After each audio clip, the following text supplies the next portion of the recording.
ನಾರದ ಪುರಾಣ.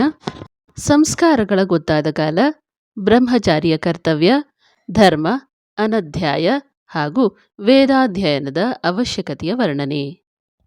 ಶ್ರೀ ಸನಕರು ಆಶ್ರಮಕ್ಕೆ ಸಂಬಂಧಿಸಿದ ಆಚಾರ ಮತ್ತು ವಿಧಿಯ ವಿವರವನ್ನು ಹೇಳಿದರು. ನಾರದರೆ, ಸ್ವಧರ್ಮವನ್ನು ತ್ಯಜಿಸಿ ಪರಧರ್ಮವನ್ನು ಪಾಲಿಸುವವನು ಧರ್ಮದ್ರೋಹಿಯಾಗುತ್ತಾನೆ. ಬ್ರಾಹ್ಮಣರ ಚೂಡಾಕರ್ಮ, ಉಪನಯನ ಸಂಸ್ಕಾರ ವೈದಿಕ ಮಂತ್ರಗಳಿಂದಲೇ ಮಾಡಬೇಕು. ಸ್ತ್ರೀಯರ ಸಂಸ್ಕಾರ ಯಥಾ ಸಮಯದಲ್ಲಿ ಮಂತ್ರವಿಲ್ಲದೆ ವಿಧಿವತ್ತಾಗಿ ಮಾಡಬೇಕು. ಗರ್ಭದಾನ ಸಂಸ್ಕಾರ ನಂತರ 7 ಇಲ್ಲವೇ 8ನೇ ತಿಂಗಳಲ್ಲಿ ಸೀಮಂತ ಕರ್ಮ ಮಾಡಬೇಕು. ಶಿಶುವಿನ ಜನ್ಮದ ನಂತರ ಜಾತಕರ್ಮ ಸಂಸ್ಕಾರ, ನಾಮಕರಣ ಸಂಸ್ಕಾರ, 3ನೆಯ ವರ್ಷದಲ್ಲಿ ಚೂಡಾಕರ್ಮ ಸಂಸ್ಕಾರ ಮಾಡಬೇಕು. ನಂತರ 8ನೆಯ ವರ್ಷದಲ್ಲಿ ಬ್ರಾಹ್ಮಣನಿಗೆ ಉಪನಯನ ಸಂಸ್ಕಾರ ನೆರವೇರಿಸಬೇಕು. ಕ್ಷತ್ರಿಯರಿಗೆ 11ನೇ ವರ್ಷದಲ್ಲಿ ಹಾಗೂ ವೈಶ್ಯರಿಗೆ 12ನೇ ವಯಸ್ಸಿನಲ್ಲಿ ಉಪನಯನ ಸೂಕ್ತ. ನಾರದರೆ, ಉಪನಯನ ನಂತರ ಬ್ರಾಹ್ಮಣನು ಗುರುಕುಲದಲ್ಲಿ ಗುರುಸೇವಾ ತತ್ಪರನಾಗಿ ವೇದಾಧ್ಯಯನ ಮಾಡಬೇಕು. ಗುರುವಿಗೆ ಪೂಜಾ ಪರಿಕರಗಳನ್ನು ತಂದುಕೊಡಬೇಕು. ಕೇವಲ ಭಿಕ್ಷಾನ್ನದಿಂದ ಜೀವನ ನಿರ್ವಹಿಸಬೇಕು. ಜಿತೇಂದ್ರಿಯನಾಗಿದ್ದು ಬೆಳಗ್ಗೆ ಸಾಯಂಕಾಲ ಅಗ್ನಿಹೋತ್ರ ಹಾಗೂ ತರ್ಪಣ ಕೊಡಬೇಕು. ಗುರು ಹಿರಿಯರ ಕುರಿತು ಪೂಜ್ಯ ಭಾವನೆಯಿಂದಿರಬೇಕು. ದುಷ್ಟ ಜನರಿಂದ ದೂರವಿದ್ದು ಸದ್ಗುಣಿಯಾಗಿರಬೇಕು. ವಿವಾಹಕ್ಕೆ ಯೋಗ್ಯಳಾದ ಕನ್ಯೆ, ವಿವಾಹದ 8 ಭೇದಗಳು ಹಾಗೂ ಗೃಹಸ್ಥರಿಗೆ ಉಚಿತವಾದ ಶಿಷ್ಟಾಚಾರದ ವರ್ಣನೆ. ನಾರದರೆ, ಬ್ರಹ್ಮಚಾರಿಯು ವೇದ, ಶಾಸ್ತ್ರ ಹಾಗೂ ವೇದಾಂಗಗಳ ಅಧ್ಯಯನ ನಂತರ ಗುರುವಿಗೆ ಯೋಗ್ಯ ದಕ್ಷಿಣೆ ಕೊಟ್ಟು ಅವರ ಅಪ್ಪಣೆ ಪಡೆದು ನಮಸ್ಕರಿಸಿ ತನ್ನ ಮನೆಗೆ ಬರಬೇಕು. ನಂತರ ಉತ್ತಮ ಕುಲದಲ್ಲಿ ಜನಿಸಿದ ರೂಪ ಲಾವಣ್ಯ ಸಂಪನ್ನಳಾದ ಸದ್ಗುಣವತಿ, ಸುಶೀಲೆ ಹಾಗೂ ಧರ್ಮಪರಾಯಣಳಾದ ಕನ್ಯೆಯೊಡನೆ ವಿವಾಹ ಮಾಡಿಕೊಳ್ಳಬೇಕು. ಬ್ರಾಹ್ಯ, ದೈವ, ಆರ್ಷ, ಪ್ರಾಜಾಪತ್ಯ, ಅಸುರ, ಗಾಂಧರ್ವ, ರಾಕ್ಷಸ ಹಾಗೂ ಪೈಶಾಚ ಎಂಬ 8 ಭೇದಗಳಿವೆ. ಬ್ರಾಹ್ಮಣನು ಬ್ರಾಹ್ಯ ಅಥವಾ ದೈವ ವಿವಾಹ ವಿಧಿಯಿಂದ ವಿವಾಹ ಮಾಡಿಕೊಳ್ಳಬೇಕು. ಉಳಿದವು ನಿಂದಿತವಾದವು. ಗೃಹಸ್ಥನು ಯಜ್ಞೋಪವೀತ, ಕಿವಿಗಳಲ್ಲಿ ಚಿನ್ನದ ಕುಂಡಲ, ಕೇಶ ಹಾಗೂ ಉಗುರುಗಳನ್ನು ಕತ್ತರಿಸಿ ಪವಿತ್ರವಾಗಿರಬೇಕು. ಪ್ರತಿದಿನ ವೇದಾಧ್ಯಯನ ಮಾಡಬೇಕು. ಪರಸ್ತ್ರೀ ಪರಧನ ಎಂದಿಗೂ ಆಶಿಸಬಾರದು. ದುಷ್ಟರು, ಮದ್ಯ, ಜೂಜು, ನೃತ್ಯ ಇತ್ಯಾದಿಗಳಿಂದ ದೂರವಿರಬೇಕು. ಗುರುಗಳು, ಯತಿಗಳನ್ನು ನಿಂದಿಸಬಾರದು. ತಂದೆ ತಾಯಿಗಳ ಸೇವೆ ಮಾಡಬೇಕು.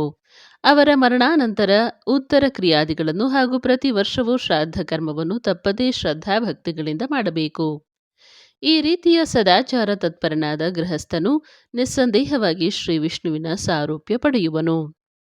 ಗೃಹಸ್ಥನಿಗೆ ಸಂಬಂಧಿಸಿದ ಶೌಚಾಚಾರ, ಸ್ನಾನ, ಸಂಧ್ಯೋಪಾಸನೆ ಹಾಗೂ ವಾನಪ್ರಸ್ಥ ಮತ್ತು ಸನ್ಯಾಸ ಆಶ್ರಮದ ಧರ್ಮ. ಶ್ರೀ ಸನಕರು ಹೇಳಿದರು, ನಾರದರೆ, ಈಗ ನಾನು ನಿಮಗೆ ಗೃಹಸ್ಥನ ಸದಾಚಾರ ಪಾಲನೆಯನ್ನು ತಿಳಿಸುತ್ತೇನೆ.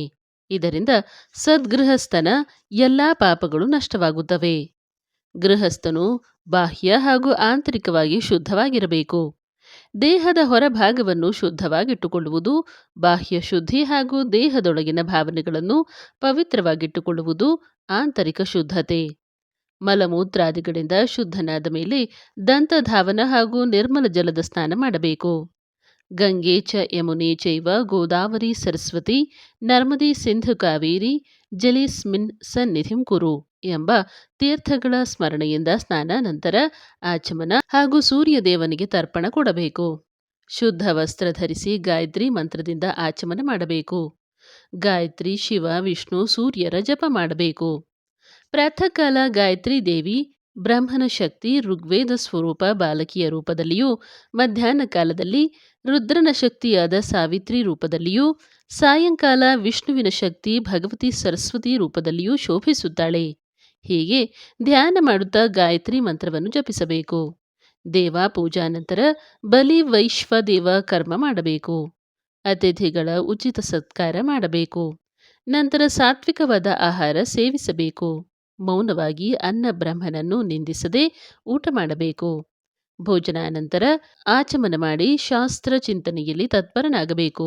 ನಾರದರೆ, ತನ್ನ ಕರ್ತವ್ಯಗಳಾದ ಪುತ್ರಿಯರ ವಿವಾಹ, ಪುತ್ರರ ಜೀವನೋಪಾಯದ ಮಾರ್ಗ ಕಲ್ಪಿಸಿ ತಾನು ವಾನಪ್ರಸ್ಥಾಶ್ರಮಕ್ಕೆ ತೆರಳಬೇಕು. ಪತ್ನಿಯನ್ನು ಪುತ್ರರ ಸಂರಕ್ಷಣೆಯಲ್ಲಿ ಬಿಡಬಹುದು, ಇಲ್ಲವೇ ಜೊತೆಯಲ್ಲಿಯೂ ಕರೆದೊಯ್ಯಬಹುದು. ಬ್ರಹ್ಮಚರ್ಯೆಯನ್ನು ಪಾಲಿಸುತ್ತಾ ಕಂದಮೂಲಾದಿಗಳ ಭೋಜನ ಮಾಡಬೇಕು. ಸದಾ ಶಂಖಚಕ್ರ ಗದಾಧಾರಿಯಾದ ಶ್ರೀಮನ್ನಾರಾಯಣನ ಪೂಜೆ ಜಪ ತಪಗಳಲ್ಲಿ ತತ್ಪರನಾಗಿರಬೇಕು. ಮುನಿಶ್ರೇಷ್ಠರೇ, ಎಲ್ಲ ವಸ್ತುಗಳ ಬಗ್ಗೆ ವೈರಾಗ್ಯ ಭಾವ ಬಂದಾಗ ಸನ್ಯಾಸಾಶ್ರಮ ಸ್ವೀಕರಿಸಬೇಕು. ಮೋಹ ಮಮತೆ ಅಹಂಕಾರಾದಿಗಳನ್ನು ತ್ಯಜಿಸಿ ತ್ರಿಕಾಲವೂ ಶ್ರೀಹರಿಯ ಧ್ಯಾನ ಚಿಂತನೆಯಲ್ಲಿರಬೇಕು. ಹೀಗೆ ಸದಾ ಶ್ರೀಹರಿಯ ಧ್ಯಾನದಲ್ಲಿಯೇ ತತ್ಪರನಾದ ದ್ವಿಜನು ಮೋಕ್ಷವನ್ನು ಹೊಂದುವನು. ಇದಕ್ಕೆ ವ್ಯತಿರಿಕ್ತವಾಗಿ ನಡೆದವನು ನರಕಭಾಜನನಾಗುವನು. ನಾರದರೆ, ಹೀಗೆ ವರ್ಣಾಶ್ರಮಗಳ ಧರ್ಮಕ್ಕೆ ಸಂಬಂಧಿಸಿದ ಕರ್ತವ್ಯಗಳಲ್ಲಿ ಸದಾ ನಿರತರಾಗಿರಬೇಕು. ಶ್ರಾದ್ದ ವಿಧಿ ಹಾಗೂ ಅದರ ವಿಷಯದಲ್ಲಿ ಜ್ಞಾನಿಗಳು ಹೇಳಿರುವ ವಿಷಯಗಳ ವರ್ಣನೆ. ಶ್ರೀ ಸನಕರು ನಾರದರಿಗೆ ಶ್ರಾದ್ದದ ಉತ್ತಮ ವಿಧಿಯನ್ನು ಹೇಳಿದರು. ಅದನ್ನು ಕೇಳಿದ ಮನುಷ್ಯನು ಎಲ್ಲ ಪಾಪಗಳಿಂದಲೂ ಮುಕ್ತನಾಗುತ್ತಾನೆ. ತಂದೆಯ ಶ್ರಾದ್ದದ ಹಿಂದಿನ ದಿನ ಸ್ನಾನ ಪೂಜಾ ನಂತರ 1 ಹೊತ್ತು ಮಾತ್ರ ಭೋಜನ ಮಾಡಬೇಕು. ರಾತ್ರಿಯೇ ಯೋಗ್ಯ ಬ್ರಾಹ್ಮಣರಿಗೆ ಆಮಂತ್ರಣ ಕೊಡಬೇಕು. ರಾತ್ರಿ ಜಿತೇಂದ್ರಿಯನಾಗಿದ್ದು ಪ್ರಾತಃ ಕಾಲ ನಿತ್ಯ ಕರ್ಮ ಮುಗಿಸಿ ಮಧ್ಯಾಹ್ನದಲ್ಲಿ ಶ್ರಾದ್ದವನ್ನು ಪ್ರಾರಂಭಿಸಬೇಕು. ಬ್ರಾಹ್ಮಣರು ಆಗಮಿಸಿದ ಮೇಲೆ ಶ್ರಾದ್ದಕರ್ತನು ಅವರಿಂದ ಶ್ರಾದ್ದಕ್ಕೆ ಅಪ್ಪಣೆ ಕೇಳಬೇಕು. ಬ್ರಾಹ್ಮಣರ ಪಾದ ತೊಳೆದು ಆಚಮನ ಮಾಡಲು ತಿಳಿಸಬೇಕು. ನಂತರ ಅವರನ್ನು ಆಸನದಲ್ಲಿ ಕೂರಿಸಿ ಪೂಜಿಸಬೇಕು. ಮಂತ್ರದ ಮೂಲಕ ಎಳ್ಳನ್ನು ಶ್ರಾದ್ದ ಮಂಡಲ ದ್ವಾರದ ಬಳಿ ಸಿಂಪಡಿಸಬೇಕು. ವಿಶ್ವೇ ದೇವರುಗಳಿಗಾಗಿ ಕುಶಾಸನವನ್ನು ಇಡಬೇಕು. ನಂತರ ಅವರನ್ನು ಮಂತ್ರದಿಂದ ಆವಾಹಿಸಬೇಕು. ನಂತರ ಏಕಾಗ್ರತೆಯಿಂದ ಪಿತೃಗಳಿಗೆ ಸಂಕಲ್ಪದಿಂದ ಅರ್ಘ್ಯ ಕೊಡಬೇಕು. ನಾರದರೆ, ಮುಂದೆ ಗಂಧ ಪತ್ರ ಪುಷ್ಪ ಯಜ್ಞೋಪವೀತ ಧೂಪ ದೀಪಾದಿಗಳಿಂದ ಆ ದೇವತೆಗಳನ್ನು ಪೂಜಿಸಬೇಕು.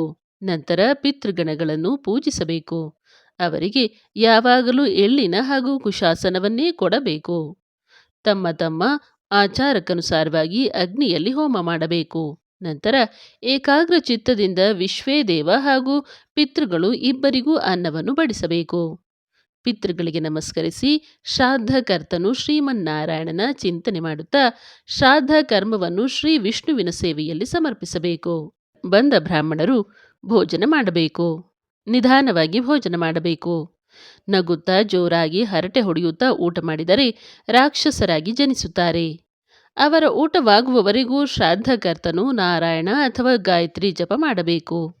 ನಾರದರೆ, ಬ್ರಾಹ್ಮಣ ಭೋಜನ ನಂತರ ಶ್ರಾದ್ದಕರ್ತನು ಕಾಲು ತೊಳೆದುಕೊಂಡು ಆಚಮನ ಮಾಡಬೇಕು. ಬ್ರಾಹ್ಮಣರ ಆಚಮನ ನಂತರ ಪಿಂಡದಾನ ಮಾಡಬೇಕು. ತರ್ಪಣ ಕೊಡಬೇಕು. ಬ್ರಾಹ್ಮಣರಿಗೆ ದಕ್ಷಿಣೆ ಕೊಟ್ಟು ಅವರಿಂದ ಸ್ವಸ್ತಿ ವಾಚನದಿಂದ ಆಶೀರ್ವಾದ ಪಡೆಯಬೇಕು. ಪಿತೃಗಳು ಹಾಗೂ ದೇವತೆಗಳ ವಿಸರ್ಜನೆ ಮಾಡಬೇಕು. ಶ್ರಾದ್ದಕರ್ತನು ಅಂದು ಬ್ರಹ್ಮಚರ್ಯೆಯಲ್ಲಿದ್ದು ಎಲ್ಲಿಯೂ ಪ್ರಯಾಣ ಮಾಡಬಾರದು. ಶ್ರಾದ್ದದಲ್ಲಿ ಪಿತೃಗಳನ್ನು ಪೂಜಿಸುವವನಿಂದ ಸಾಕ್ಷಾತ್ ವಿಷ್ಣುವು ಪೂಜಿತನಾಗುತ್ತಾನೆ ಹಾಗೂ ಅವನ ಸಂತತಿಯೂ ವೃದ್ಧಿಸುತ್ತದೆ. ವ್ರತ ದಾನ ಮತ್ತು ಶ್ರಾದ್ದಾದಿಗಳಿಗೆ ತಿಥಿಗಳ ನಿರ್ಣಯ. ಶ್ರೀ ಸನಕರು ಹೇಳಿದರು, ನಾರದರೆ, ಶ್ರುತಿಗಳು ಹಾಗೂ ಸ್ಮೃತಿಗಳಲ್ಲಿ ಹೇಳಿರುವ ವ್ರತ ದಾನ ಮತ್ತು ಅನ್ಯ ವೈದಿಕ ಕರ್ಮಗಳನ್ನು ಅನಿಶ್ಚಿತ ತಿಥಿಗಳಲ್ಲಿ ಮಾಡಿದರೂ ಅವುಗಳ ಯಾವ ಫಲವೂ ಇಲ್ಲ.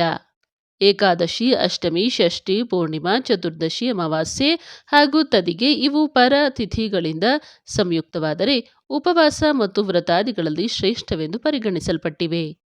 ಪೂರ್ವ ತಿಥಿಯಿಂದ ಸೇರಿಕೊಂಡರೆ ಇವು ವ್ರತಾದಿಗಳಲ್ಲಿ ಗ್ರಾಹ್ಯವಾಗುವುದಿಲ್ಲ.